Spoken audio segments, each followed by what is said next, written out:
C'est pas que votre uniforme vous va pas, mademoiselle Cushing, non. Mais ça fait plaisir de vous voir en civil. Attendez une minute. Sarah Sarah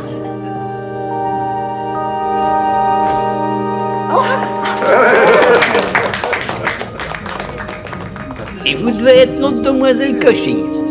C'est un bien beau jour, hein. Pour toutes les trois. Oui, en effet, c'est un bien beau jour.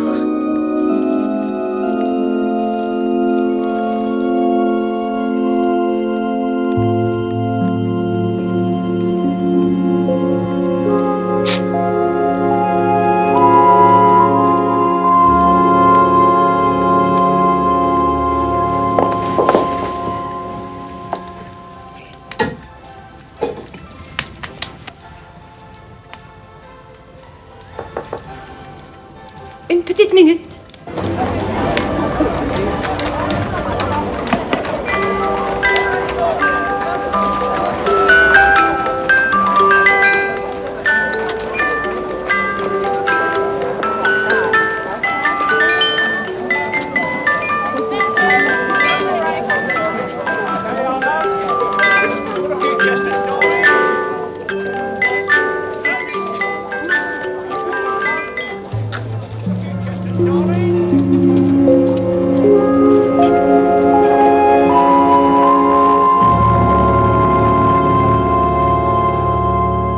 Les déterreurs de cadavres ont encore frappé dans le nord de Londres. On dirait une version moderne de Frankenstein, non? Oh, malheureusement, les écoles de médecine n'ont pas besoin des déterreurs de cadavres ces temps-ci. Grâce aux pauvres, elles sont parfaitement approvisionnées. Alors, qui pensez-vous que ce soit? Je ne sais pas. Il s'agit peut-être d'une secte aux pratiques barbares. Vous a-t-on consulté sur le sujet, Holmes? Oui, pénétrez, Hawkins. Tiens, Hawkins. Faites comme chez vous. Vous prendrez bien un café. Merci. Avez-vous les renseignements? Oui, bien sûr, je vais vous les lire. Les corps exhumés récemment appartenaient à Albert Cotter, 48 ans, porteur de poisson à Shadwell, maladie du cœur. Martin Rebray, 54 ans, cirrhose du foie. On ne sait pas grand-chose sur lui, si ce n'est qu'il était boxeur amateur dans sa jeunesse. Et Jimmy King, 39 ans, porteur à Covent Garden, hémorragie cérébrale. Vous allez continuer vos recherches? Si vous me le demandez, monsieur Holmes. Je vous le demande. Et j'aimerais également que vous ayez à l'œil un certain Murdoch Girl. Ah oui? Murdoch, vous croyez? La nature de son recel est parfois hors du commun. Il pourrait être notre homme. Une dernière chose, monsieur Holmes. Mes collègues et moi-même serions très honorés si vous acceptiez de passer le réveillon de Noël avec nous. Nous essayons de marquer un peu cette époque de l'année et cela nous ferait plaisir d'avoir quelques invités. Noël.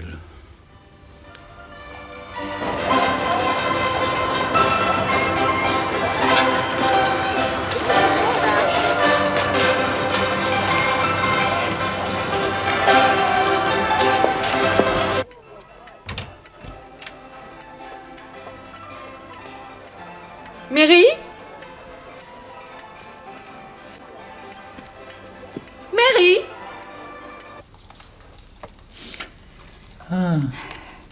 Voilà, c'est un début. Madame Hudson, Monsieur Holmes?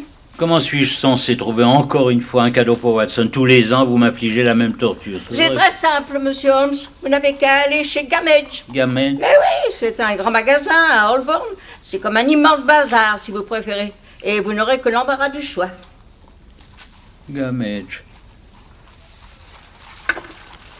Madame Hudson, vous avez osé toucher à mon aspidistra? Oui, j'ai osé.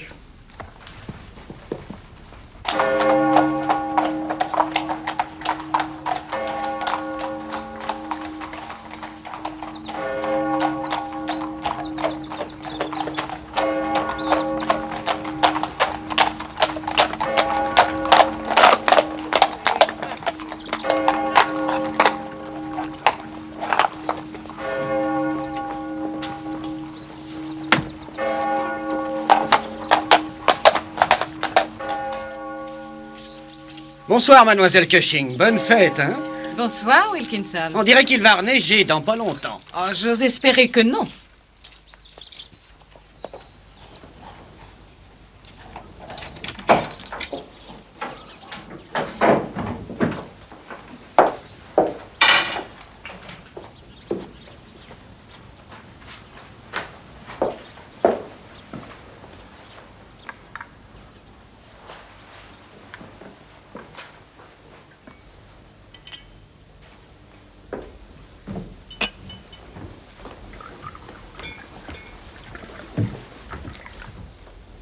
Qu'est-ce que cela signifie, monsieur Jacotet?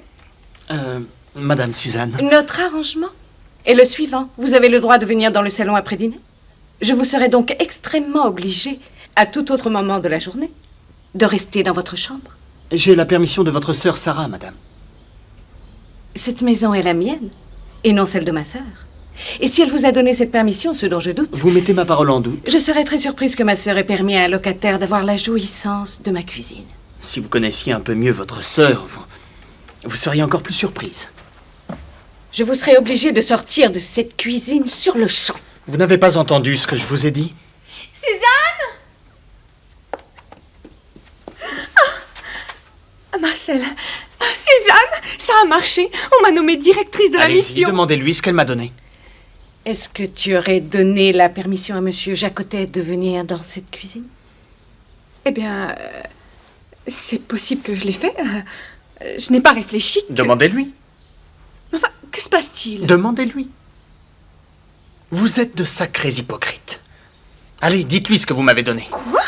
Est-ce que quelqu'un pourrait avoir l'obligeance de me dire ce qui se passe?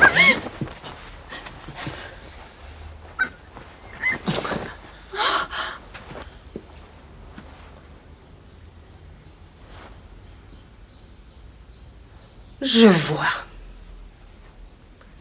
Je vois. Parfait. Maintenant que tu es responsable, c'est là-bas que tu vas vivre. Un logement t'attend à la mission. Alors va. Je ne te veux plus sous mon toit. Va-t'en.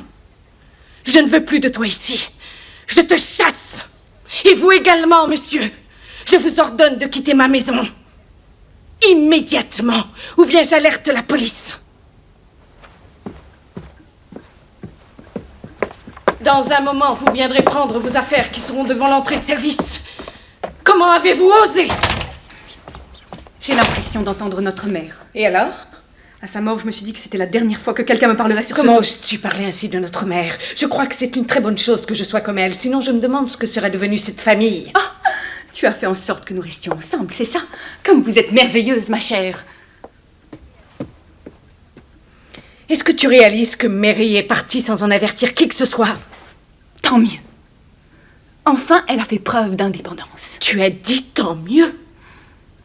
Il y a des moments où j'ai l'impression que tu es délibérément désagréable. Ce n'est même pas de la maladresse de ta part. Mary est mariée maintenant. Ah, on ne peut pas dire que ce soit grâce à toi.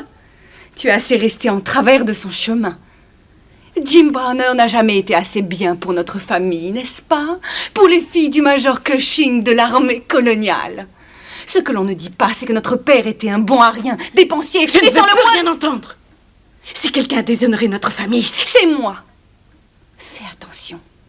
Un jour, tes excès de respectabilité vont te donner une énorme indigestion. C'est affreux. Tu es sans cœur.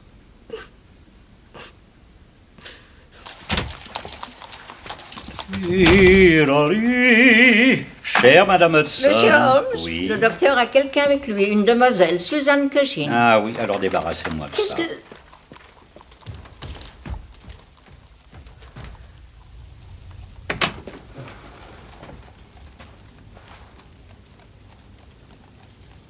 C'est quoi ça? C'est un arbre de Noël, plus précisément un sapin de Norvège. Voici Mademoiselle Cushing. Monsieur Holmes, Mademoiselle Cushing est inquiète au sujet de sa sœur, Madame Browner. Oui, continuez. La plus jeune sœur de Mademoiselle Cushing vit tout près de chez elle, à l'est de Camberwell. Madame Browner lui rend visite tous les vendredis pour prendre le thé, à moins qu'elle ne lui envoie ses excuses, ce qui est inhabituel. Vendredi dernier, le 19, Madame Browner ne s'est pas présentée et n'a pas envoyé d'excuses. Alors Mademoiselle Cushing s'est rendue au domicile de Madame Browner, où elle n'avait pas été vue depuis jeudi. Il semblerait qu'elle ait disparu. C'est évident, Holmes.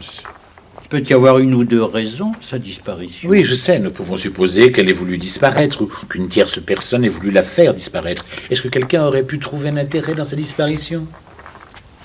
Mary? Personne. C'est une jeune femme adorable. Tout le monde l'aime. Pour ce qui est de sa localisation, je suggère que vous fassiez appel à une agence spécialisée. Je pourrais vous donner quelques adresses. Voilà. Charmant, non? C'est légèrement plus joli que ce triste Picea Excelsa, là.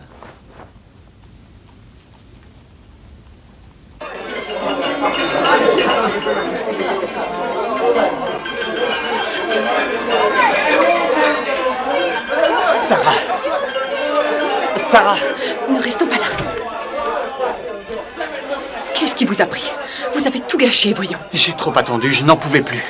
Vous me rendez malade, Sarah. Parfois, j'ai l'impression d'être possédé. Où êtes-vous maintenant? Dans un taudis tout près de l'hôpital. C'est grâce à votre sœur. Elle s'en mordra les doigts, je vous le garantis. Vous aurez besoin de bonnes références si vous voulez trouver un logement décent. Vous allez toujours en Belgique à Noël? Oui, mon oncle est à Ostende. Bien, quand vous reviendrez, je vous ferai une lettre de référence. C'est moi qui dirige cette maison. Ça va vous aider. Je vous aime, Sarah. Revenez me voir après Noël.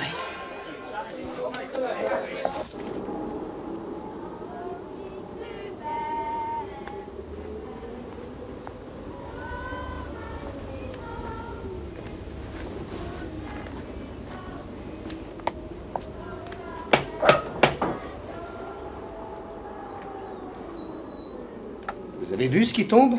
Je l'avais dit à votre maîtresse qu'il allait neiger. J'espère que ça ne va pas durer. Allez, au revoir.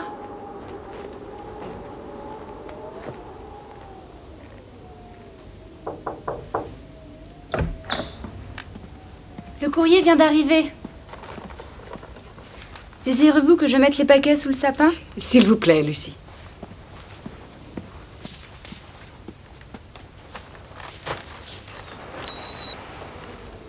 Toujours pas de nouvelles de Madame Browner? Toujours rien, non? Sugden a-t-il inclus le Madère dans sa livraison d'aujourd'hui? Oui, mademoiselle Cushing. Tout est prêt pour ce soir. Merci.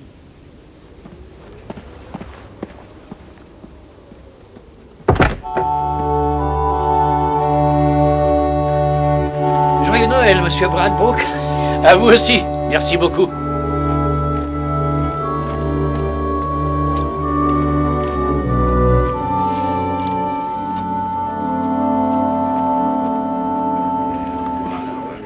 Mademoiselle Cushing. S'il vous plaît, mademoiselle Cushing. Monsieur Bradbrook. Si je peux me permettre, votre sœur Sarah va-t-elle se joindre à nous? J'ai bien peur que non, monsieur Bradbrook. Elle est devenue responsable du foyer de la mission. Et son devoir est de rester auprès de ses pensionnaires. C'est pourquoi je crains qu'elle ne soit disponible que le dimanche dorénavant. Je suis vraiment désolée de vous décevoir, monsieur Bradbrook. Oh non, non, non, non, je suis nullement déçu. Pensez-vous? Alors, monsieur Bradbrook, c'est Noël. Pour compenser, nous ouvrirons nos paquets respectifs tout de suite après le dîner au lieu d'attendre minuit. Oh. Qu'en dites-vous? Parfait, oui, vous avez raison, c'est très bien. C'est une excellente idée. Normalement, Gladstone devrait être satisfait. Il y a un cadeau pour lui aussi.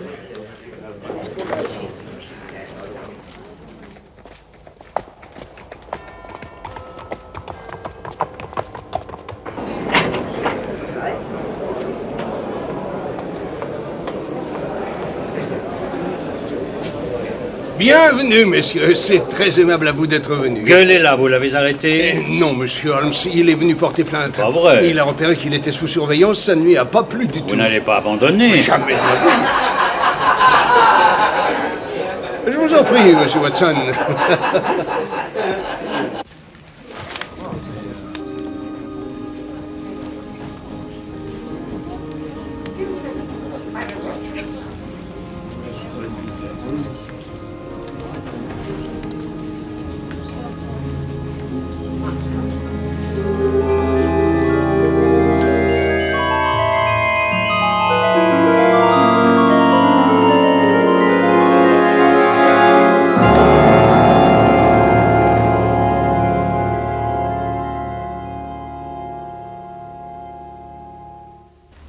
Eh bien, on se décide? Oui, entrez. Oh, mon cher ami, vous l'apportez? Eh bien, oui, voilà. Il fallait bien que je l'essaye. Ce qu'il y a de formidable, c'est qu'on a juste à soulever les bras si on veut la mettre par-dessus le guidon du vélo. Où avez-vous trouvé ça? Chez Gamage, un grand magasin à Holborn. Hein. Merci pour la pipe. Elle est magnifique. Oh, qui sont très, cher ami, je vous en prie. Asseyez-vous. Alors, des nouvelles du déterreur de cadavres? Un responsable de la police de Camberwell est venu me trouver. Ils ont eu un incident qui, à leur avis, pourrait être lié à notre affaire. En ce qui me concerne, je ne crois pas que ce soit le cas, mais je voulais avoir votre opinion, monsieur Holmes. Comme on dit, les plaisanteries les plus courtes sont les meilleures, et nous devons faire cesser celle-là. Une plaisanterie? Une demoiselle respectable, entourée de proches, ouvre ses cadeaux le soir de Noël. L'un d'eux est plutôt étrange, il est rempli de sel, elle le vide pour voir ce qu'il y a dedans, et que trouve-t-elle? 2 oreilles humaines fraîchement tranchées. Nous pensons qu'il s'agit d'un étudiant en médecine, elle en avait un comme locataire. Oui, certains d'entre eux deviennent un peu insensibles après 1 ou 2 autopsies. Elle l'a chassé juste avant Noël, ils auraient eu une dispute stupide. Mais la question n'est pas là. Connaissant vos méthodes, monsieur Holmes, j'ai pris grand soin de ne pas toucher aux oreilles qui sont restées chez cette demoiselle. Qui est... oui, voilà, Villa Trafalgar, Camberwell, une demoiselle Suzanne Cushing. Monsieur Holmes, vous avez décidé de m'aider à retrouver Mary. Ah que non, mademoiselle Cushing. L'inspecteur m'a demandé de jeter un œil sur... vous savez, cette malheureuse affaire. Oh, je vois. Je ne voulais pas garder ça dans la maison, monsieur Hawkins. Si vous désirez les examiner, elles sont dans l'appentis. Avez-vous arrêté ce misérable jeune homme? Non, ce n'est qu'une question de temps, mademoiselle Cushing. La lettre a été postée à Harwich. Tiens, cet étudiant jacoté rentrait chez lui à Ostende pour les fêtes de Noël. Et il partait de Harwich, justement. Ah oui. Harwich est très convaincant. L'écriture est celle de quelqu'un à l'instruction limitée. La calligraphie est médiocre. Je sais que le corps médical est réputé pour son illisibilité, mais l'adresse a été rédigée avec une plume à pointe large et une encre de qualité inférieure. Puis c'est goudronné. Goudron de Stockholm, nœud intact.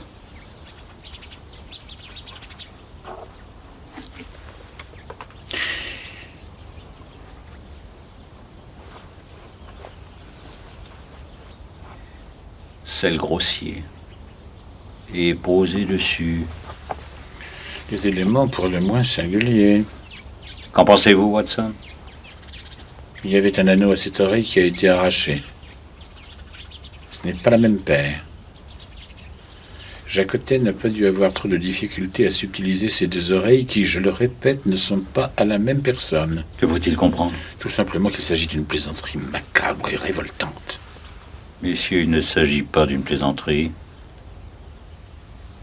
Qu'est-ce qui vous interpelle quand vous entrez dans une salle de dissection? Bien...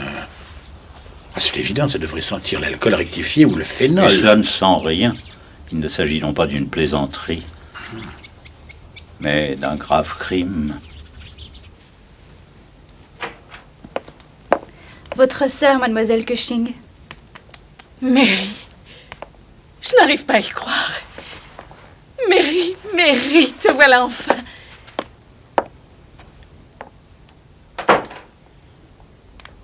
Je pensais que c'était Mary. Je suis venue prendre encore quelques affaires. Je t'avais acheté un cadeau avant notre dispute. Il vaut mieux que je te l'offre. Je n'en veux pas. Je n'en veux pas. Mais enfin, qu'est-ce qui te prend? C'est encore une de tes frasques écœurantes. Pardon? C'était ton ami après tout. De qui parles-tu? Je ne veux pas de ton paquet dégoûtant. Prends-le, même si ce n'est que par bienséance, grande sœur. Par bienséance. C'est toi qui oses parler de bienséance. Toute ta vie, tu as vécu au mépris des règles de la société. Et tu as eu l'effronterie de m'accuser, de m'être mise en travers de Mary et de cet homme. Ce n'est pas vrai? Qu'as-tu fait, toi, exactement? Ce que j'ai fait? Comment ça? Je n'ai rien fait du tout. Tu sais parfaitement que si. Tu as présenté Mary à un autre homme. Tu l'as corrompue. Mary m'en a parlé en toute innocence. Alors elle m'a accusée? Tu sais très bien que Mary n'accuse personne. Mais tu ne me feras pas croire que tu n'es pas responsable de son malheur. C'est un non-sens. Pourquoi Jim Browner s'est-il remis à boire? Il avait fait vœu de sobriété pour Mary. C'est ce qui leur a permis de se réunir. Elle a épinglé le ruban bleu sur sa poitrine et il est devenu un homme nouveau. Alors pourquoi a-t-il rompu son serment? Pourquoi me demander ça à moi? Tu t'es querellé avec lui. Je n'ai jamais apprécié Jim Browner, je l'avoue. Mais il méritait mieux que de retomber dans la boisson à cause de ta perversité.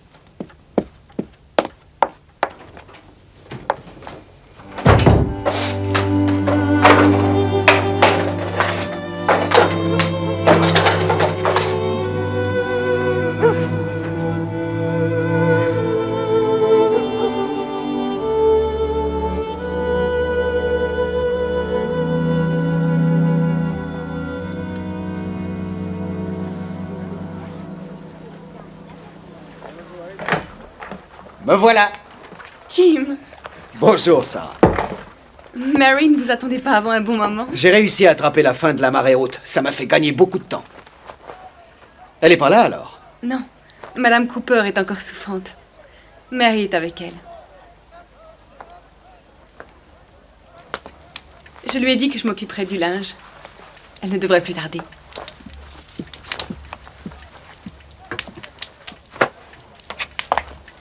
Vous l'aidez beaucoup, non? Ça, c'est gentil.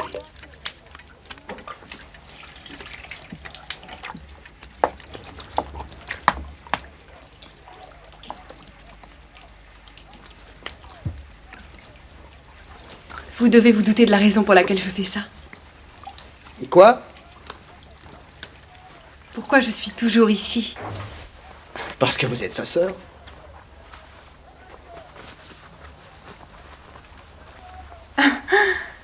Vous ne pouvez donc pas être heureux 5 minutes sans elle, Jim. Et tenez, vous allez vous rendre utile.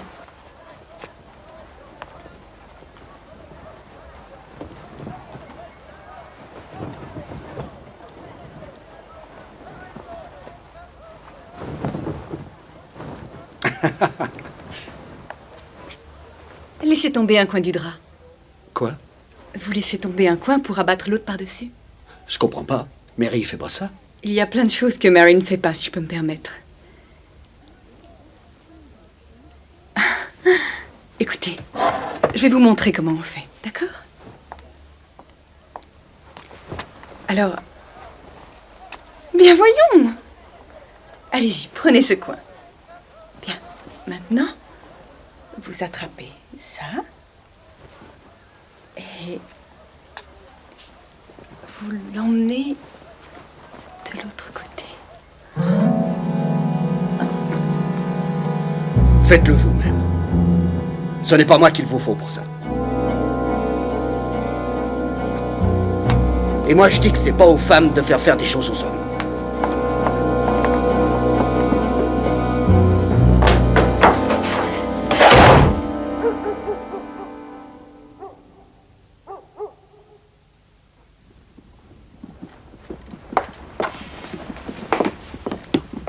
Monsieur Holmes et les 2 autres messieurs voudraient vous voir, madame. Qu'il n'amène pas ces choses près de moi.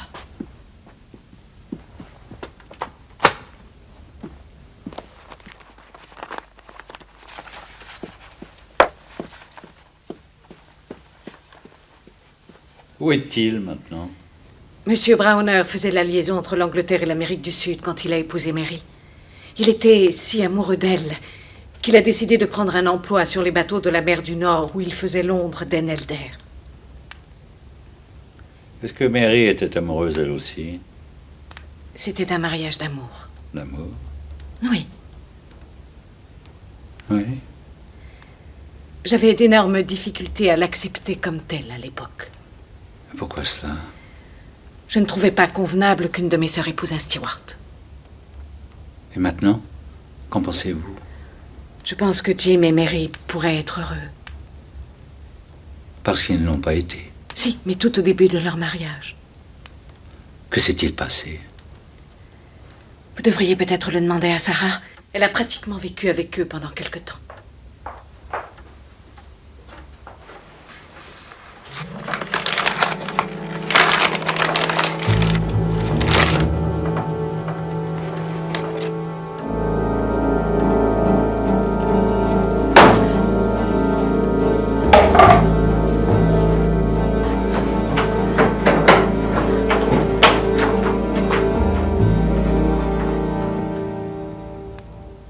Et sur quel bateau M. Browner sert-il à présent?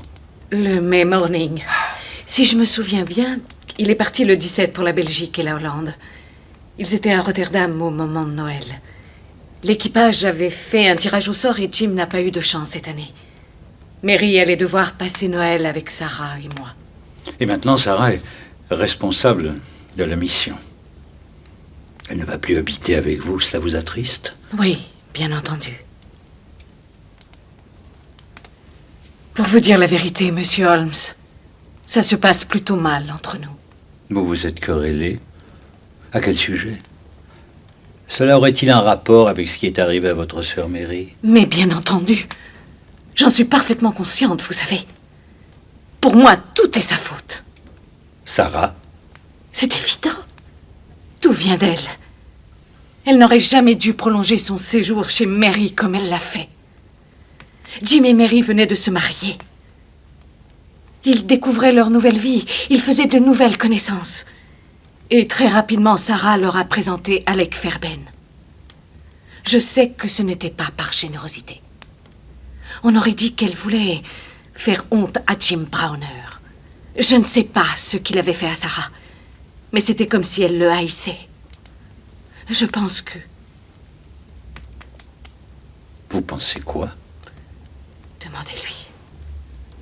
Elle est dans la maison en train de rassembler ses affaires. Demandez-lui si elle n'a pas tout fait pour que Mary s'en aille avec Alec Fairbairn. C'est exactement ce qu'elle voulait. J'en suis persuadée.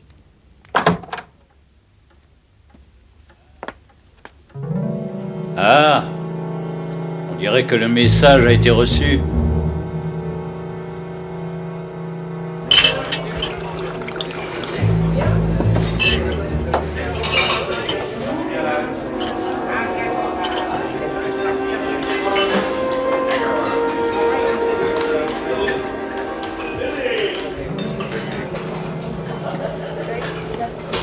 Votre café, monsieur.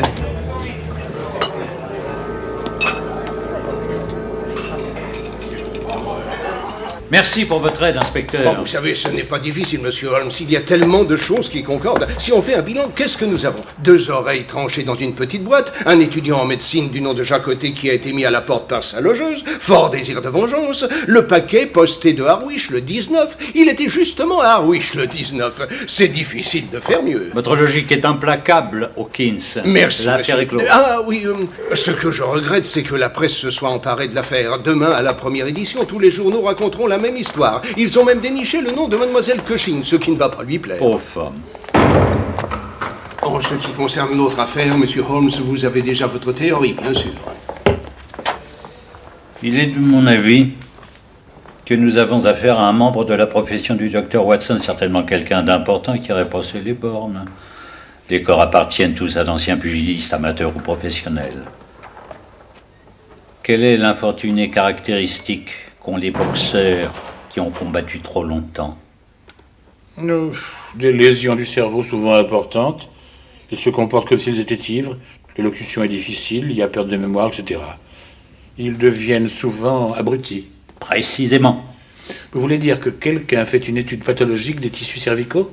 Pour diverses raisons, c'est ce que je crois. Et sa passion pour le sujet aurait dépassé son jugement? Sir Marcus Lanyon. Je parie 1 mois de salaire sur Sir Marcus. C'est justement sa spécialité. Et je peux vous dire que c'est un individu sans aucun scrupule. Eh bien voilà, inspecteur.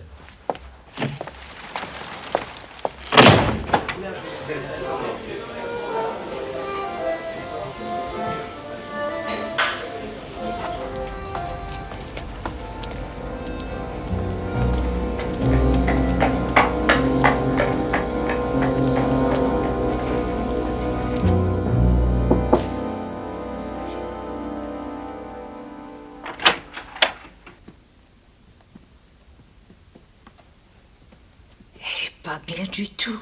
Elle est comme ça depuis qu'elle est revenue cet après-midi. Mademoiselle Cushing, pourquoi vous êtes-vous querellée avec votre beau-frère, Monsieur Browner? Pardon? Qui êtes-vous? Que faites-vous là? Ce monsieur est Sherlock Holmes. Il enquête sur la disparition de votre sœur Mary. Elle Elle est partie avec Alec Fairbairn. Voilà tout. Pourquoi? Elle commençait à avoir très peur de son mari. Pourquoi? Jim Browner était un ivrogne. Il était souvent violent avec elle. Elle n'avait plus de respect pour lui. Comment expliquez-vous les oreilles tranchées, mademoiselle Cushing? Vous avez vu la petite boîte en carton chez votre sœur Suzanne. Les oreilles vous étaient bel et bien adressées, n'est-ce pas? Le message était pour vous. Vous saviez ce que cela signifiait. C'est Marcel Jacotet le responsable. Je savais qu'il se vengerait, il me l'avait dit. Mais jamais je n'aurais cru qu'il soit capable de faire une chose aussi dégoûtante.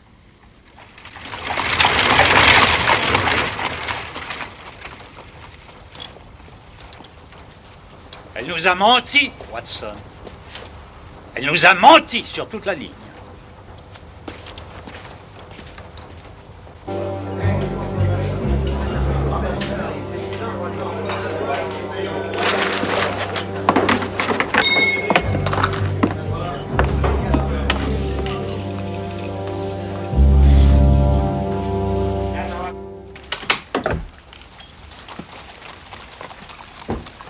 Gueule, attends dehors. Excellent. Je suis allé au bureau de la compagnie de navigation. Et vous aviez raison.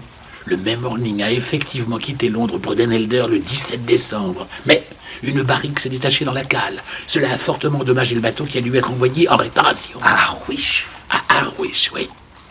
L'équipage a eu quartier libre le 18 et le même Morning est parti dans la soirée du 19, le jour où le paquet a été posté. Excellent, Watson.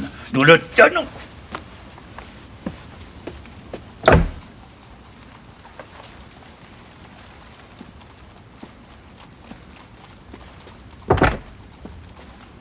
Monsieur Holmes. Monsieur Gueule. On m'a télégraphié. Jim Browner a quitté le ferry à Ramsgate tout à l'heure. Il était 19h. Bien. Je savais que je pourrais compter sur vous. Et je peux compter sur vous également? Vous le pouvez. Est-ce que le nom de Sir Marcus Lanyon vous dit quelque chose? Ça se pourrait. Il sera prévenu rapidement. Les commandes qui vous assuraient un certain bénéfice vont disparaître, mais l'intérêt de la police envers vous également. Cela me satisfait pleinement. Vous avez le marché en main, Monsieur Gueule.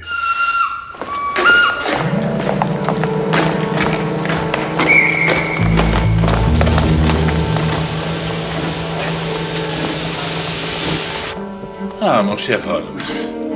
La ficelle qui a fermé le paquet avait des nœuds de chaise et des nœuds plats. Oui, ce sont 2 nœuds utilisés par les marins. Et vous savez que les lames de leur couteau ne sont jamais affûtées? Tout à fait, c'est en cas d'accident. Ce qui explique la coupure un peu hachée des oreilles. Alors oui, c'est la clé de l'histoire. Et Browner était justement là-bas.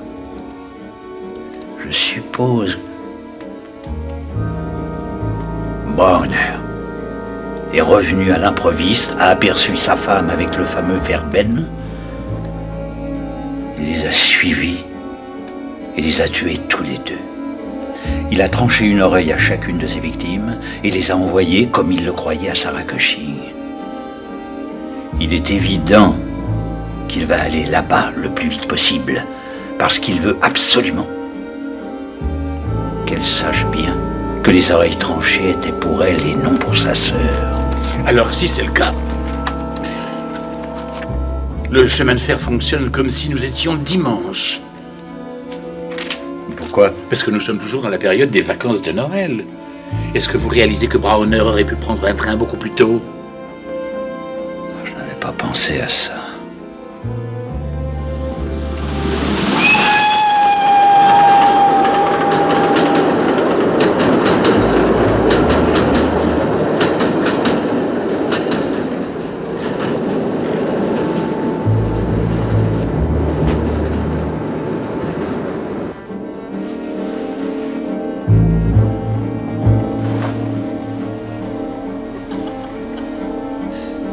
Mary?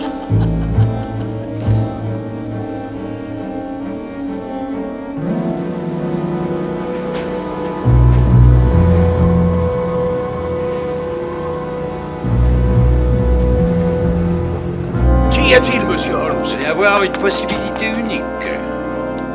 Celle d'arrêter un meurtrier avant même de savoir qu'un meurtre a été commis.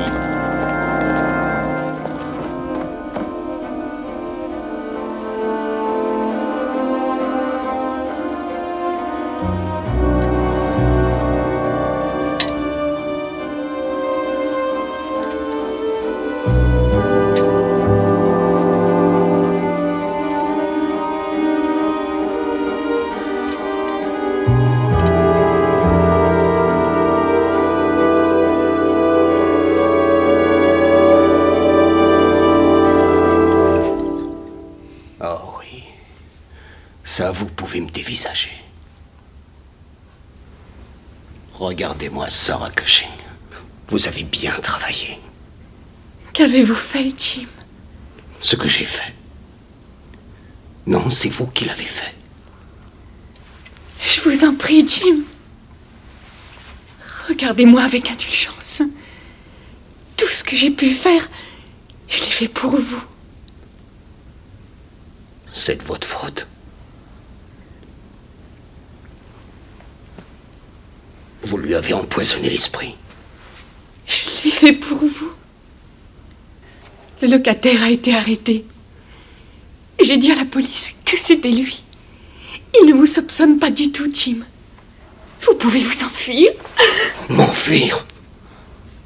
Vous croyez que je peux m'enfuir? Vous croyez peut-être que je peux oublier, c'est ça? Vous êtes folle! C'est gravé en moi. C'est là-dedans. Je me souviens du plus petit détail. J'ai pas une minute de répit, j'ai les mêmes images tout le temps. Je vais vous dire, j'ai pas fermé l'œil depuis que je l'ai fait. Il y en a constamment un des deux qui vient se présenter devant moi. Que votre sang vous pourrisse dans les veines, Sarah Cushing. Vous entendez? Non! Oh! Je vous aime. Je vous aime. Je vous aime. Je vous aime. Oh oui, bien sûr. Je vais vous dire quelque chose. Je préférerais avoir un mot doux de celle que j'ai tuée plutôt que votre amour. Je préférerais l'avoir respiré une minute de plus plutôt que de vivre avec vous à mes pieds. Non, Jim! Non!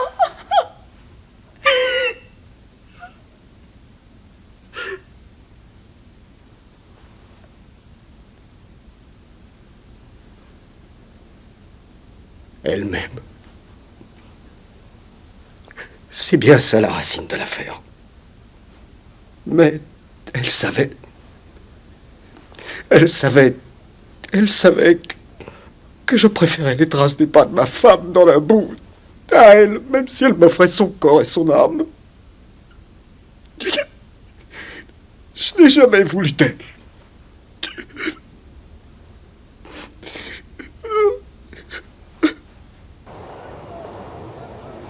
Et après que vous ayez rejeté les avances de Sarah, J'ai jamais rien dit à Mary. Je voulais pas la chagriner. Et puis, elle a commencé à changer de comportement. Ma femme, qui avait toujours été si compréhensive, elle s'est mise à me soupçonner de tout un tas de choses. Et il y a eu des disputes. Pour rien. Pour rien du tout. Ça me rendait fou. et c'était l'œuvre de Sarah. Oui. J'ai pas réalisé sur le moment. Tout ce que je savais, c'est que ça allait très mal. Les deux sœurs, elles étaient inséparables et ensuite... Ensuite, j'ai trahi la promesse que j'avais faite, je me suis remis à boire. Et cette fois, Mary avait vraiment des raisons de me trouver écœurant. Et puis, il y a ce type, Fairbairn, qui a débarqué.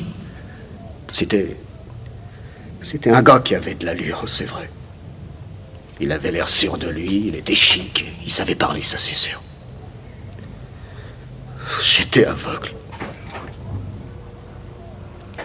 C'est une petite chose qui m'a mis sur la voie. Je suis arrivé plus tôt que prévu un jour, et quand je suis rentré dans la pièce où elle se trouvait, il y avait une lueur dans ses yeux qui voulait dire bienvenue, mais quand elle a vu que c'était moi, j'ai compris qu'elle était déçue, elle s'est détournée de moi. et avec le pas d'Alec Fairbairn qu'elle avait pu confondre avec le mien. Je crois que j'ai perdu la tête à partir de ce moment. Sarah était dans la cuisine. Je suis tout de suite allé la voir et je lui ai dit, si Fairbairn revient une seule fois dans ma maison, je vous envoie ses oreilles comme souvenir. Il est dommage pour vous que vous n'ayez commis cet acte en France. Là-bas, le crime passionnel est reconnu. Est-ce que vous pourriez leur demander qu'ils me laissent pas seul? Oui. Je leur dirai. En m'en allant, je ferai venir un gardien. J'aime pas être seul, vous comprenez?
C'est à vous.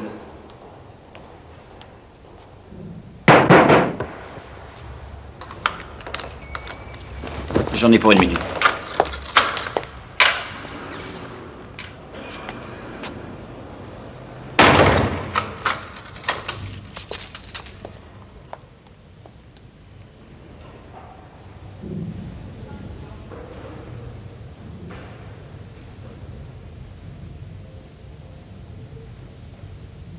C'est elle qui a tout gâché, n'est-ce pas? Et dire que tu n'as jamais pensé à qui que ce soit d'autre qu'à moi. Hein, Jim? Elle t'aimait et elle a tout fait pour que je te haïsse.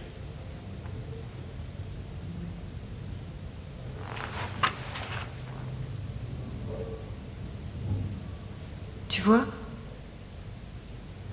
J'avais l'impression que tu avais un secret. Elle m'a laissé penser le pire.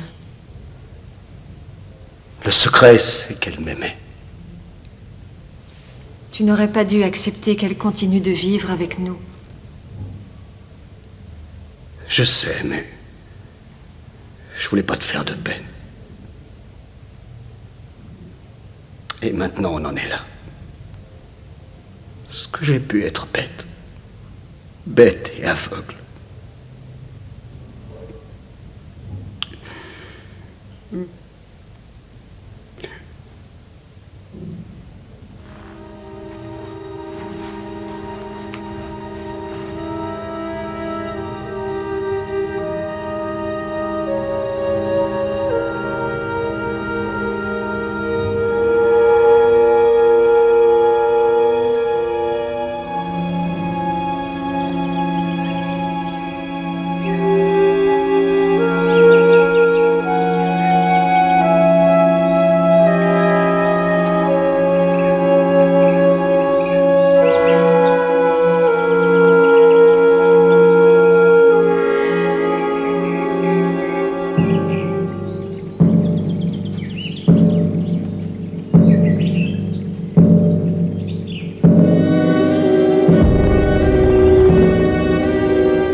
Que signifie tout cela, Watson?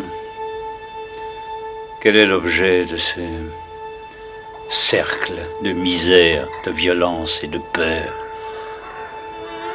Il doit bien y avoir une réponse. Ou alors notre univers serait gouverné par le hasard, ce qui est inconcevable. Mais où est la réponse? C'est la question que se pose l'humanité depuis son commencement. Mais la raison humaine n'a pas trouvé de réponse.